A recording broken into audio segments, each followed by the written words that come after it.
Hey everybody, welcome to Last City Church. It is June 14th.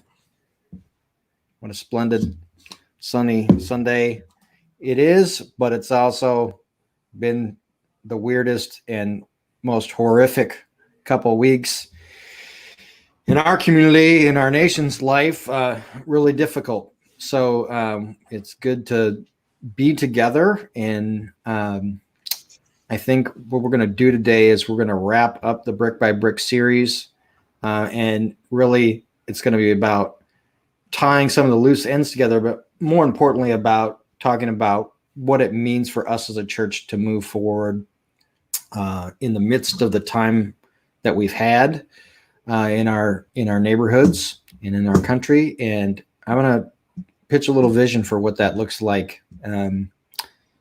And I think it's actually an important Sunday, whether you're watching live or you're going to watch later. I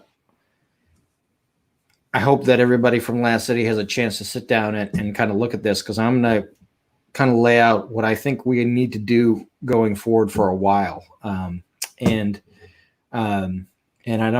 think everybody needs to be on board if we're going to make it work, to be real. But all of that is by the grace of God. And so we're going to ask that God is with us, and God is taking care of us, and God is watching over us, and God is working through us this morning. And we're going to begin by turning our lives and our bodies and our voices to worship. So Laura and Nate are joining us to play some music for us and hopefully get us to a place where we feel like God is really in our midst. God is really working in our lives. So I'll leave. Nate and Laura, take us there.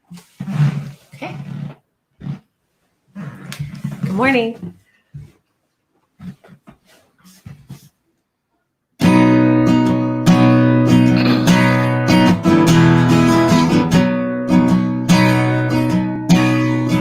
I searched the world.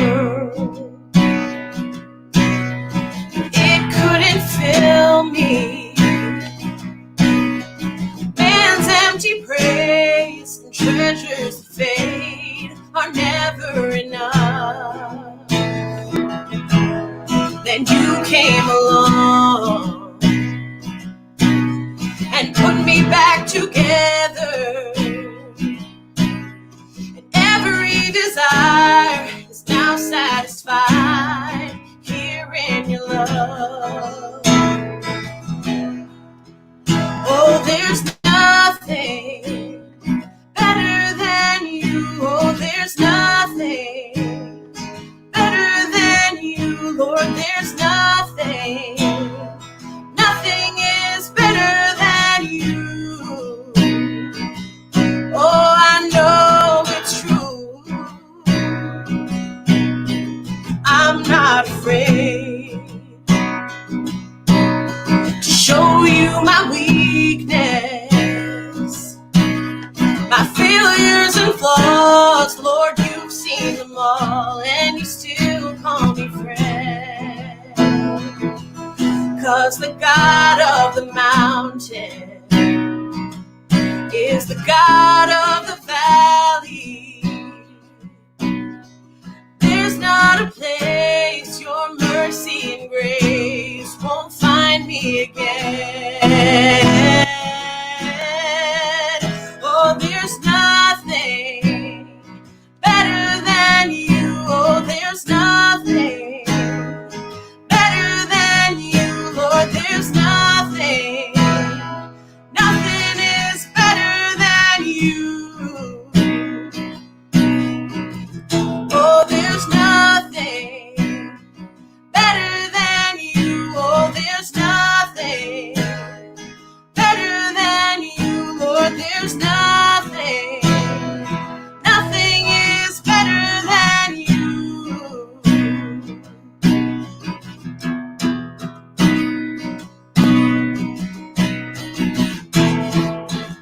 You turn mourning to dancing. You give beauty for ashes. You turn shame shame into glory. You're the only one who can.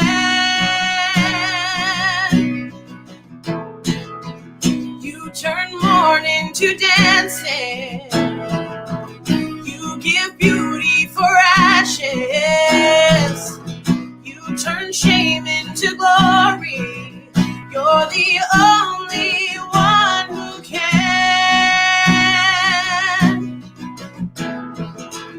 You turn graves into gardens. You turn bones into armies. You turn seas into highways. You're the only one who can. Oh, there's nothing better than you. Oh, there's nothing better than you. Lord, there's nothing. Nothing is better than you. Oh, there's nothing better than you. Oh, there's nothing better than you. Lord, there's nothing. Nothing is better than you. Oh, I know it's true. You turn mourning to gardens. You give beauty for ashes. You turn shame into glory. You're the only one who can. You turn graves into gardens. You turn bones into armies. You turn seas into highways. You're the only one who can. You're the only one who can.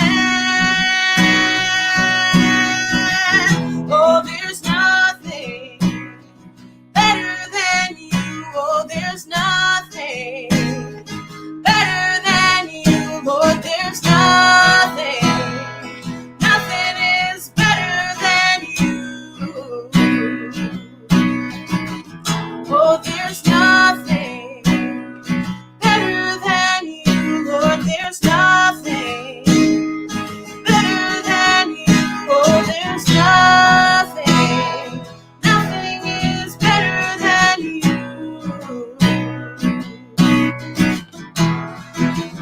You turn graves into gardens. You turn bones into armies. You turn seas into highways. You're the only one who can. You're the only one who can. You're the only one who can.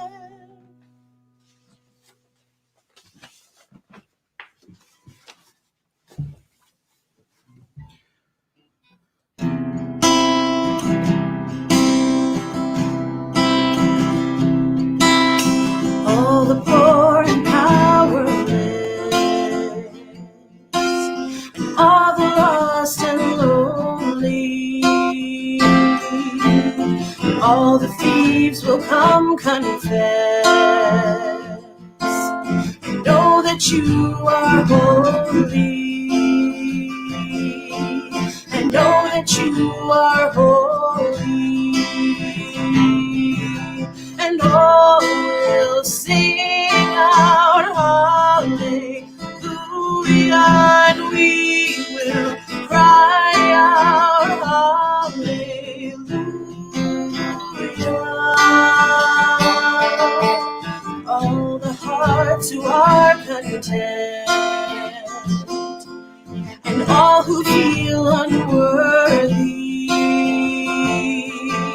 and all who hurt with nothing left, will know that you are holy, will know that you are holy. Shout it.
Lord, this world is so complex right now.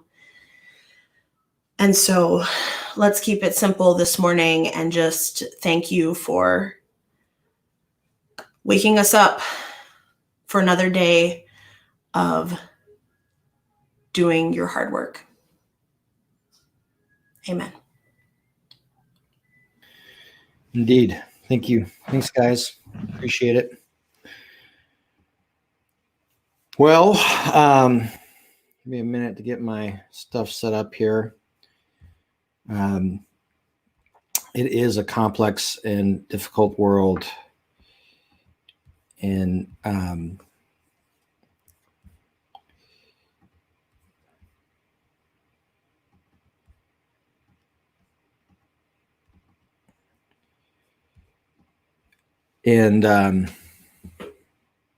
it's been a difficult week for difficult summer. Gosh, it's just been a total nightmare is what it's been for so many. But, I think that there's a tremendous opportunity going on right now. And what I want to talk about today is kind of where we've been a little bit. We've been talking about this series brick by brick. And when I started the series, I wanted it to be just really practical, talking about the future, but applicable and actionable and down to earth. How do we actually do this? How do we do,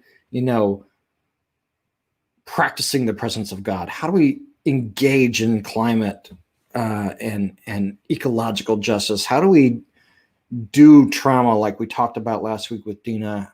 How do we engage with people of other religions? How do we actually do that? And I think that's really important, but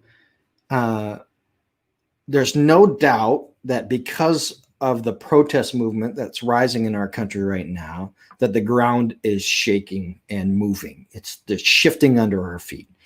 And I want to take this moment in time to be just perfectly clear about something that we're probably all feeling, and that this is a really important moment of change for all of us.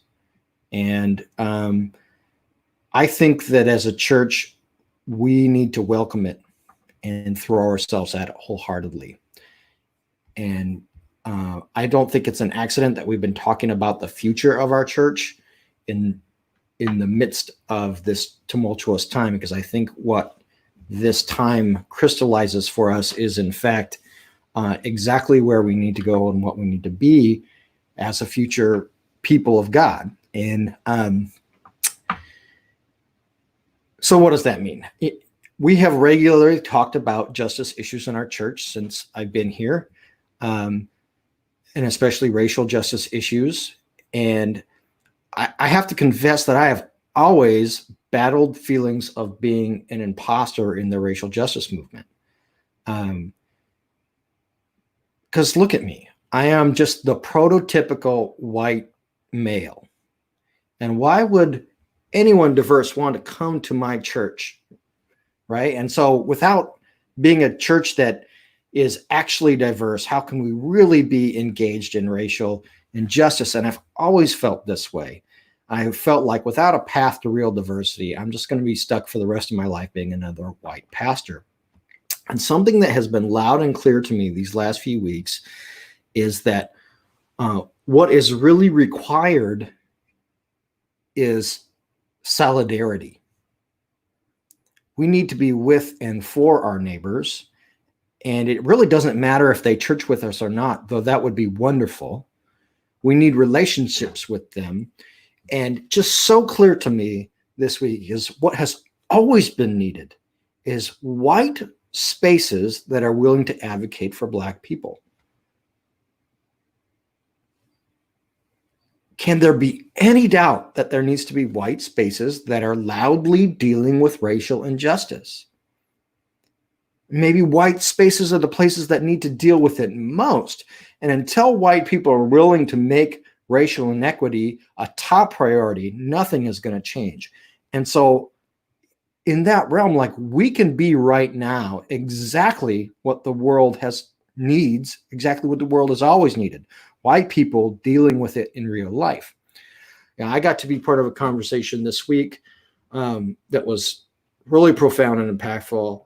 And one of the participants said, no, we don't need allies and advocates. Allies and advocates are nice and fine and good. We need co-conspirators. That was helpful language to me. What she was talking about was some people who are willing to strategize and conspire on building a new kind of world. And I think that our church is ready and uniquely positioned to do that kind of conspiring. In the midst of crisis and chaos, it's sometimes hard to be clear. Things feel unsettled, and everything kind of in your emotions and minds maybe feels mushy or uncertain or unlanded. There's all the stuff is flying around. And something has been so crystal for me this week. And I think that sometimes the chaos serves to kind of harden around certain ideas and make them just really crystal clear. And that certainly has happened for me these last couple of weeks.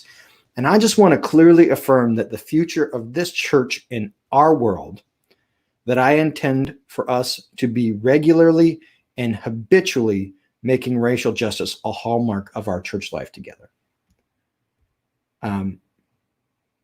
Regular and habitual. I want to plant it in our soil. And I want to be clear about that as a church, that I want this to be part of the soil of our church, so that years from now, our kids will be known as racial reconcilers and healers. They will be walking around their lives and everyone will know there's a reconciler, there's a healer, because they have grown up in a community that only knows how to reconcile and heal. I want this to be part of their DNA, right? Part of like who they are, part of the legacy of our church community going forward forever. And a little bit about what that means. I think right now, maybe you have been privy to this. There are conversations being had in our country and around our tables and in our lives that just have never happened before, or at least with this regularity. There are people talking about things that they have not talked about before. And these are important and prophetic conversations. And sometimes they're even scary. The whole conversation about defunding police is radical. Can you imagine 2 months ago, the national scale level of people talking about defunding police? Can you imagine that having any kind of like traction? And suddenly there's people really legitimately talking about what would that look like. I think we need to keep the pedal down on these conversations and not let up. I think we need to lean in super hard. But I also think we need to prepare to do this work for a very long time. And that means don't get burnt out on it and don't be afraid of it. Dig in and energize yourself for the long haul. This is going to be a marathon and we need to prepare for it. And I think that means building habits, long-term habits. Habits are those things that you do over and over, and they form you and shape you. And one of the things I tell some of the students that come to my jiu-jitsu classes is, it's very hard to stay on the jiu-jitsu journey for any kind of amount of time. Most people show up for a few weeks or a month, and then they just, like 90% of people just stop because it's difficult. And the only people that continue to stay there and make progress are people who program themselves to show up. And especially those moments when you feel like you want to remove yourself, like, I don't want to go today. You need to program yourself to go, I don't want to do this conversation today. I don't want to do this thing today. And the light needs to go off in your head that says, I need to do that because I felt that way. I need to go do this. And so my students who continue to show up are those students who continue to battle through adversity because it's difficult. It's just hard. It's really hard work. And they need to program themselves to go, oh, I don't feel good today. I'm tired. And every time they they feel that way, a light goes off in their head and goes, okay, I'm going to get up and I'm going to go, right? We need to build those kind of habits in our life where even when it's difficult, we program ourselves to show up for it. And we need to just dig into that marathon work of being ready for the long haul. So a couple habits that I think we need to have surrounding this, that were just real obvious to me in some of the conversation I was having this week, as the habit of educating ourselves. We all, as white people, as a white church, need to learn Black history.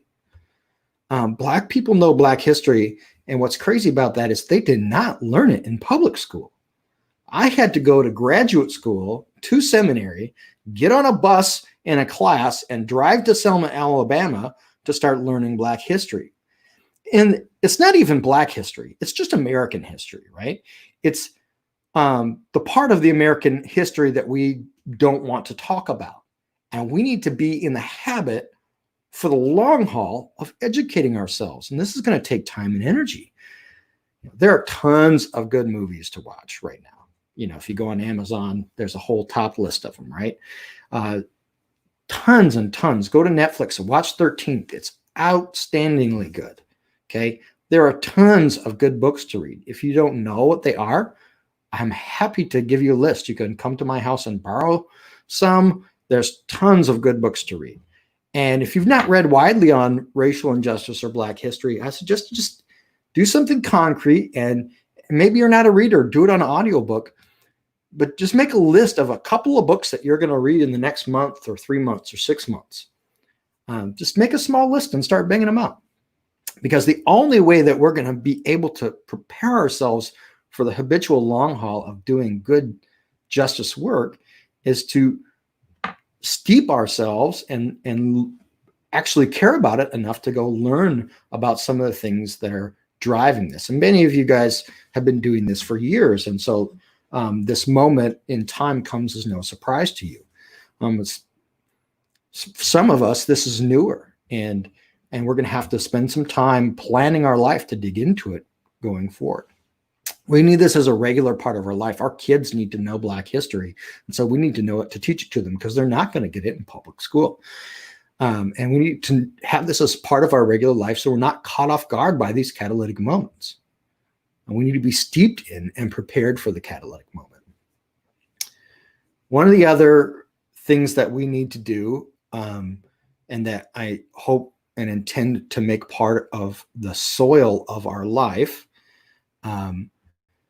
is we need to continue to be in the habit of centering Black voices, centering the voice of people of color, centering voices of all minorities, and to say that I'm talking specifically about racial injustice this morning is true, but I think this is a model for dealing with all injustice everywhere, is to center the people who are oppressed. And so I think that means regularly engaging in people and their voices who are not like us, and which is hard to do when your community is mostly homogenous. But I think we just need to be in the habit of passing the mic and saying, okay, we're gonna do something a little bit different, and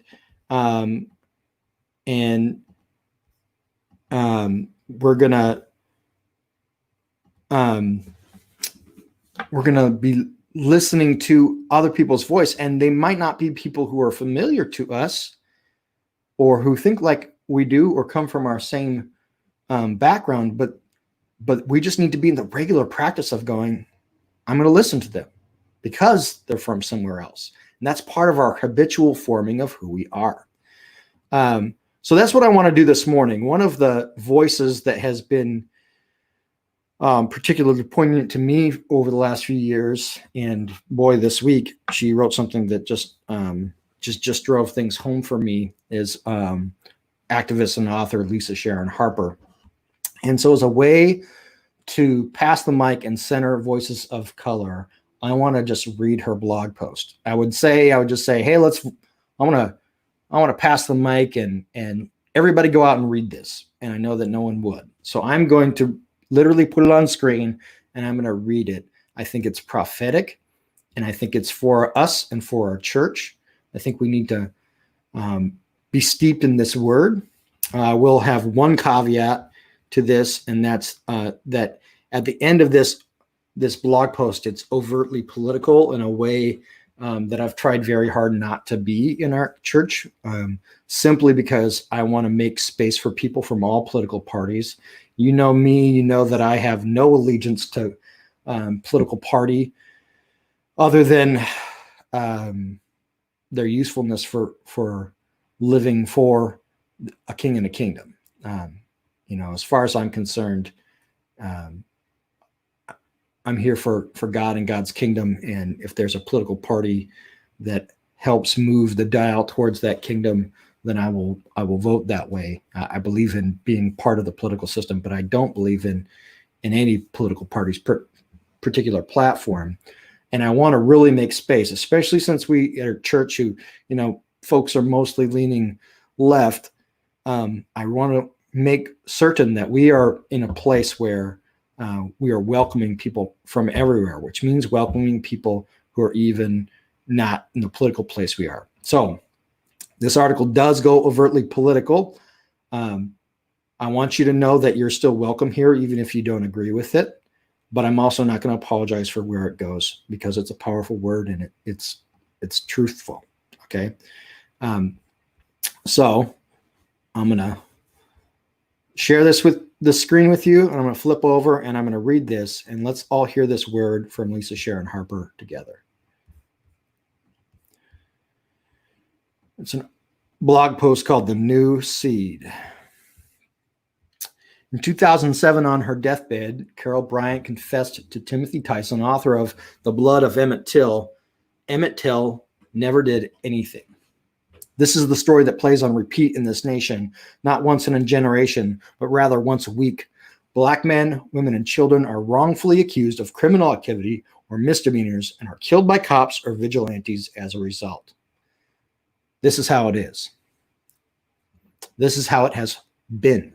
People are calling for police reform, but I've begun to wonder out loud, can policing be reformed in the United States? Is it enough to tinker? Or is it time to start something new, dream new, design a new way of being together in the world? I'm in the midst of writing my next book, Fortune. Fortune traces 10 generations of family history back to 1682 Maryland. The book asks the question, how did we get here, and how do we repair what race broke in the world? What I found in my research was, at various points in the history of our nation, we came to forks in the road. Our nation was presented with a choice. We chose domination, or we could choose humility. We could choose exploitation, or we could choose honor. We could choose genocide of the First Nations that walked this land, or we could choose deference to them. When the first Africans were forced off the white lion, we could choose to send them back home or hold them and exploit their labor. When Virginia and Maryland were faced with the conundrum of white plantation owners raping the African women they enslaved, and white women coming from England, Ireland, and Scotland and choosing to marry enslaved men of African descent, and they all bore mixed-race children, the House of Burgess and the Maryland legislature had a choice: racial hierarchy or humanity. When America became the United States of America, and they penned the text, "All men are created equal," the first Congress had a choice: entrench racial hierarchy or give Africans in America the vote. When the 1865 Congress was penning the 13th Amendment, they could have chosen to abolish slavery, but they didn't. They chose to shift it to the prison system. When the whites in the South were faced with the reality of their free labor had been set free, they could have done the work to figure out a system of just payment, government subsidy, partnership, and mutual struggle to rebuild the South, but they didn't. They chose convict leasing and subjugation through terror. And when 7 million Africans in America fled Southern terror, the North and the West could have welcomed them, trained them, worked with them, but they didn't. They ghettoized them, redlined them, and exploited them. And when our nation's conscience was seeded by the blood of 4 little girls and horses trampling people on the Edmund Pettus Bridge, Congress could have permanently enfranchised all Americans, but they didn't. They passed the Civil Rights and Voting Rights Act, both of which must be reaffirmed by Congress every 20 to 25 years. And when those acts were passed, the Southern Dixiecrats could have chosen to embrace this new world, but they didn't. They streamed into the Republican Party, where they staged a 50-year takeover and revival of the Civil War. And when Eric Garner cried, "I can't breathe," America could have risen up and said, "Let them breathe. Let them all breathe." And right now, the United States of America stands at a crossroads once again. We can look at Mr. George Floyd's broken neck and declare, with our incremental political tinkering, with our evangelical theological justifications for sinful votes, with our GOP silence in the face of constitutional betrayal, Black life does not matter to us. Or we can agree with God once and for all, declaring through the way we love our Black neighbor and Native American neighbor and our Asian and Middle Eastern and Muslim and Jewish and Sikh and Hindu and Buddhist and LGBTQIA plus and women and disabled and aging neighbors with our hands and feet and policies and votes. When you plant a seed, you can't be surprised by the fruit it bears. In 1619, we planted the seed of human hierarchy in the soil of America. For 400 years, we have watered that seed. We have basked that seed in southern sun. We have pruned the seed. But each time it comes back and we eat the fruit, and we are surprised by the fruit. America, the seed determines the fruit. If you want different fruit, you must plant a new seed. We need a new seed in America, a seed that renounces the sin of human hierarchy and treats every human being with our jurisdiction as if they are our family. The American family, the global family, the human family. This new seed demands that we take up the root of the tree of human hierarchy in this nation. To do this, we will need to vote Trump out. We need to vote out Trump's party. As conservative columnist George Will says, vote them all out, up and down the ticket. And in that day, we can plant a new seed. It feels like this nation is unraveling. It's frightening. But what if this unraveling is not such a bad thing? What if it is a requiem for the seed of human hierarchy, planted on this soil in 1619? What if the unraveling is an opportunity to plant a new seed? I think we have an opportunity, friends, to be part of planting a new seed for a new world. I intend to lean into it with all of the strength in my body, because I will not pass this world to my children or my neighbor's children. I intend to till soil. I intend to water soil. I intend to plant something different in this world. I hope you will plant it with me. Whatever that looks like, it will not be easy work. It will not be quick work. There will be opposition. It may not be financially responsible. Who cares? You know, it may be impossible. I'm ready for that. I want that.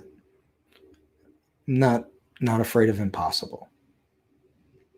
Because the alternative is to live with the sin of human hierarchy. I renounce that sin and I repent of that sin, and I will not live under it, and I will not pass it to my children. Lord, have mercy. Can we not pass this to our kids? I think we have an opportunity. I think we need to lean into it together. So, don't be afraid. You might feel like things are coming undone. They're not. They are. It's okay. It's okay for the things to come undone that need to come undone. What's so incredible is not the content, not the form, of the church, not the form or the politics, but the content, right? We care about the people. We care about the thing that God is doing.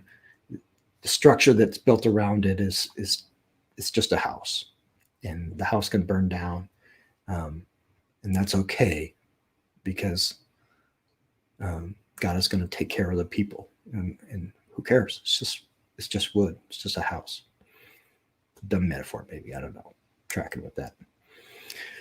So, friends, I invite you to think about what it means as a church to put the hand to the plow in racial injustice and as a model for all injustice. What it means to dig up the seed of human hierarchy. I think that's running the world, not just in racial injustice, but in all injustices. I think it's running the world, and we need to dig it up. Kill it, plant something new, build on top of it, whatever we have to do. I think that's where our church is going. That's where I'm going. And I hope that you're willing and ready to be there with me. We're going to take next week off, so don't be back here on Facebook Live. Spend some time with your family and friends, living well, being well, and we'll see you in a couple weeks. Grace and peace to you, friends. Go and be with God.